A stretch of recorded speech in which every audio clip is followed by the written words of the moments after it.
ফারুকী কোন যোগ্যতায় উপদেষ্টা হলেন জাতি জানতে চায়। এই চলচ্চিত্র নির্মাতা পদত্যাগ না করলে প্রধান উপদেষ্টার বিরুদ্ধে কর্মসূচি ঘোষণার হুঁশিয়ারি দেন ইসলামী আন্দোলন বাংলাদেশের সিনিয়র নায়েবে আমির মুফতি সৈয়দ মোহাম্মদ ফয়জুল। সংস্কৃতি বিষয়ক উপদেষ্টা মোস্তফা সরোয়ার ফারুকীকে পদত্যাগ করতে বাধ্য করা না হলে কঠোর কর্মসূচির হুঁশিয়ারি দিয়েছেন ইসলামী আন্দোলন বাংলাদেশের সিনিয়র নায়েবে আমির মোহাম্মদ ফয়জুল করিম। শুক্রবার বিকেলে ইসলামী আন্দোলন বাংলাদেশের কোতোয়ালি থানা শাখার আয়োজনে গণসমাবেশে একথা জানান তিনি। ক্ষমতার মসনদে বসে ফারুকীসহ বিতর্কিতদের উপদেষ্টা বানানো হচ্ছে অভিযোগ করে ফয়জুল করিম বলেন, ফারুকীকে কোন যোগ্যতা এবং কোন গুণে উপদেষ্টা করা হলো তা আমার প্রশ্ন। যদি ফারুকীকে পদত্যাগ করতে বাধ্য না করা হয় তাহলে কর্মসূচি দেওয়া হবে।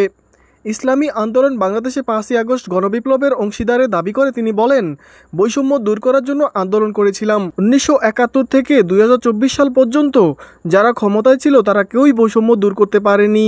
তারা দুর্নীতিতে চ্যাম্পিয়ন হয়েছে, গুম খুন লুট করেছে, কিন্তু আজও সবাই বৈষম্যের শিকার। শ্রমিকরা অধিকার আদায়ের আন্দোলন করছে, শিক্ষকরা রাস্তায় নেমেছেন। মুফতি ফয়জুল করিম বলেন, 5ই আগস্টের পর ভেবেছিলাম বৈষম্য দূর হবে, কিন্তু 5ই আগস্টের পর দেখি বিচার বহির্ভূত হত্যা, চাঁদাবাজি আর গুন্ডামি। তার মানে আন্দোলন এখনও শেষ হয়নি। বিএনপির রাজনীতি নিয়ে তিনি বলেন, বিএনপি ক্ষমতার জন্য ইউটার্ন মেরেছে। আওয়ামী লীগের অত্যাচারের কথা ভুলে তারা এখন আবার আওয়ামী লীগকে ক্ষমতায় আনার চেষ্টা করছে। চোরে চোরে হালি এক চোরে বিয়ে করে আরেক চোরের শালি। বিএনপির অবস্থাও তাই বলে মন্তব্য করেছেন ফয়জুল করিম।